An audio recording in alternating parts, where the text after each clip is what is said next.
Hello, I'm Mantastic and Fantastic, and today I'm going to be playing through the June Quest Dungeon Challenge Level 10 of Anubis Diablos. So the key card here is really Tardis in all honesty, and then I bring Yusuke to one-shot Zeus Dragon at the end. The other inherits are just kind of situational. They're nice. The subs are not so important otherwise because Tardis is key here because of what I'm going to do now. So what I'm going to do now is I'm going to stall and cheese the hell out of this floor. So Dark Izanami will always time debuff you.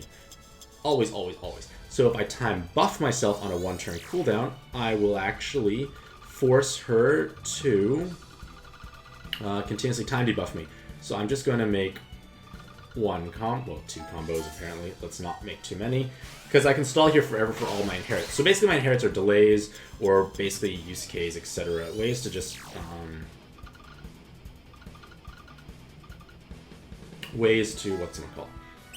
just deal with the later floors. So I have a delay to kind of wait out the spinners a little longer. Alphonse has a better board changer for more hearts in case I need to robind clear. So as long as I keep Tardising, she never actually does any other mechanic. She's only going to continuously time debuff me, which is fine. So I do that.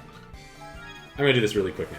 Like, talking through it is nice and all. So basically I'm just going to wait for this Anubis's delay to come up. And that's 15 turns from now, so we'll just do that. Hopefully kind of quick. But the main idea is I want to have that delay to wait out the spinners, and that's going to make my life easier in the later floors, because no one likes spinners. It's a terrible mechanic. So the key is like here, you can kind of push your hard orbs onto one side like I did, and that way you can make a fall of attack very easily.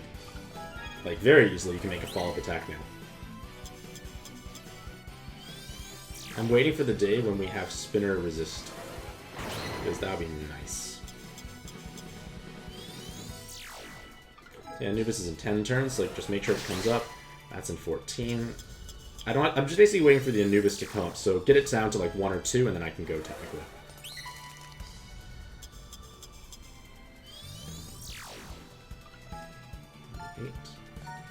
Like, this may seem tedious, but it's the safest way to stall for active skills. Like, nothing is safer than this.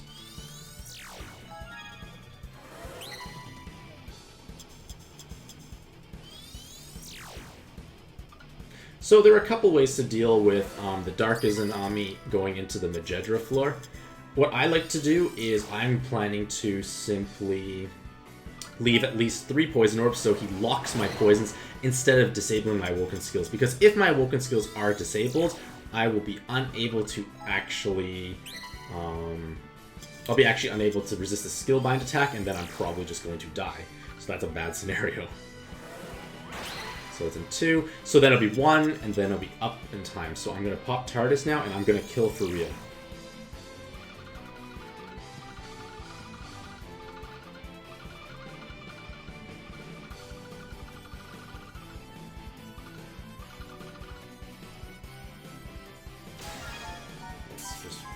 Enough. Like, if she's going to die, I got the fall of attack, and that's the key. The key is that fall of attack, because when I fall of attack, she dies. So there are a couple of tricks you can quote-unquote use against spinners. You can kind of tap and hold orbs so they both show up as the same color, and when they show up as the same color, life becomes a little easier. 1 poison orb is removed, so I just need to keep that in mind. I only can match maximum of 4 poison orbs in this turn. So what I'm going to do is I'm going to just kind of wait for these 2 orbs on this side to become the same color. Gonna happen at some point there. So therefore, like, if I just kind of wait and delay it out, I'll be fine. Oops, I need to make them the same color. Okay, that's actually not going to work out right when I think about it, because neither will line up properly with the same color. I'm going to do it again. I'm going to wait till that one's green. Does that ever become green? I gotta wait for this one to be green, and then I'm gonna wait for the other side to be yellow. There. And now I'm gonna let this one become green at some point as well. Oh, shit. I screwed up. But it's gonna be the right timing. I messed it up. Okay. I can't see because of the time. Gosh darn. Okay. It's gonna be the right timing when I get it. There's hearts, red, blue, green, let go. So there, you see how my yellow and the green are both the same, so they will line up at some point in time. And now I'm better able to actually combo my way through this. So let's think. I'm just gonna wait it out a bit.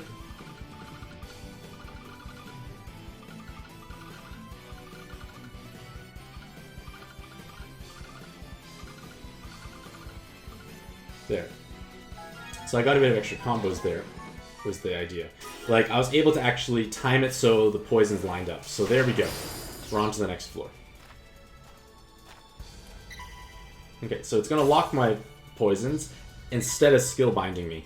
And now I can actually just simply delay it out. Like, I can delay it out, and this delaying will buy me some extra time. Like, the idea is I want to just wait out the spinners as long as possible. So I'm going to match some combos, not many. Stop. The idea is basically I can just heal up. And then I can dance for a little bit. But I can employ the same idea of kind of like spinner cheating, so to speak. Not popping active skill, so it just doesn't kill it by accident. I will employ the spinner cheat soon, because I'm just going to be... I'll do the spinner cheat just before I actually try and kill it. In retrospect, I should be kind of setting up for a... Wait, no, I don't need a follow-up attack, because it's not going to actually... what's it called? It's going to just cut my health very low. It's going to make jammers and... it's going to make columns of jammers and green orbs, so I don't need to follow-up attack against this thing. So one more little bit of happiness here. And now I do the kind of the spinner cheat. So I pop Tardis so I don't forget where I am, because that's a bad thing to do. And then let's start the process of cheating with jammers. There. So those yellows are all going to match. We're all happy, happy, happy. And I'm going to make these, let's say, green. So I'm going to wait for a green orb, and wait for it to line up with the yellow on the other side. Green, yellow, release. And find this one to be green, and wait until that becomes yellow as well, and release. So therefore I've kind of set up those 2 extra combos. I know it's small, but it does make a big difference in the long run. So now I can go for the kill. And I just need to make sure I wait for...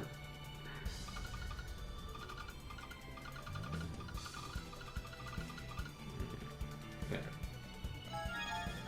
So I get a bit of extra combos that way, so I don't have to worry about it as much. Like, the idea is if I hit 9 or 8 combos, things die anyways. Same with the health flip. Okay, so she's gonna ask for help. Not a big deal. Do I need to pop Tardis? I don't even know. It makes no difference, actually. So she's going to die from any attack, because she's at basically 1 health. So that's fine. What am I doing? I don't even know. It doesn't matter. Like, as long as I match something that's not red, or hearts only, she will die. Good. So now I only have 2 turns of happiness left on the spinners.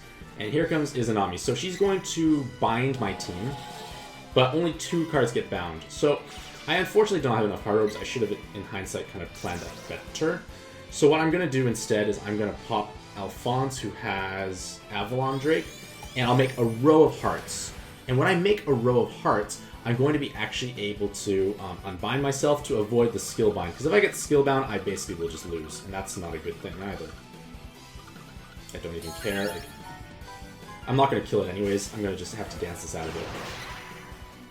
So the key is, I didn't get skill bound. And now I just match the jammers away, and I'll be fine. As long as you match all the jammers, you don't die.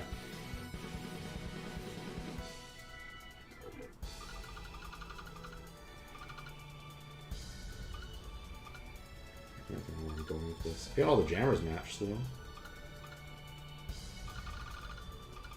Get electric. Maybe like they'll, you know, cast Skyfall into place, something. If it kills it, cool. If it kills it, great. I did it. It's good. So we're on to the next floor, and here's where I get heavily skill delayed.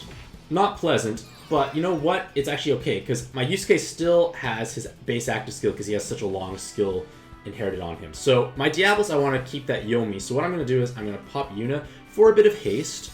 Then I can pop Tardis, which I always like to do. And now I can kill this floor as usual. So we are going to do this.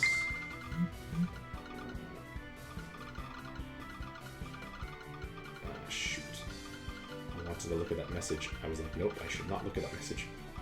That dark is not cascading.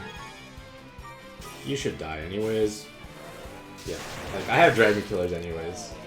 It can't end yet. It's okay, like, he does a gravity-based attack. I don't even know who messaged me. I should turn off notifications. So, here's where the fun begins, ladies and gentlemen. So, I'm not going to touch Tardis whatsoever. Well, I could at the beginning, because look, my Diablos is up in 1, so Yusuke's haste will actually charge it up. So I Yusuke, and then I use Diablos for the Yomi, and Yomi will give me the movement time needed because I'm terrible at making boxes on 7x6, as well as the extra little oomph of burst damage. So, how many? 1, 2, 3, 4, 5, 6, 7, 8, 9,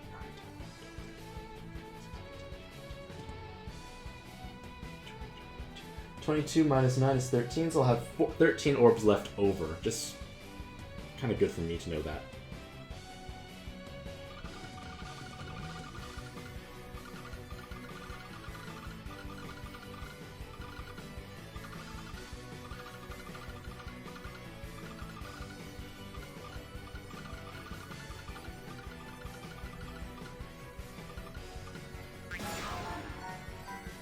Like, it's going to die. Like, Yusuke has all these dragon killers, and he's going to kill it anyways. So, it kills Zeus Dragon. That's pretty nice. Like, it's not a... Like, the key card really is Tardis. Like, if I didn't have Tardis, I couldn't have done that sweet stalling. I probably could have danced with Zeus Dragon. Like, I do have a shield lasting still from Yuna, so even if I push him down below 50%, he puts up that... what is it? How much damage? 61,000. So I can tank it with a Yuna shield, which is all I needed. So in theory, I didn't need to bring Yusuke. It just makes it a little cleaner overall. So hopefully this video provides you with some inspiration on how to tackle Challenge 10 in the June Quest Dungeon series. Again, Tardis is the key card. There are probably other ways to do it, but this is the way I thought was the easiest overall. So hopefully all have a fantastic day. Wish you all the best of luck in your own pad adventures, and happy puzzling.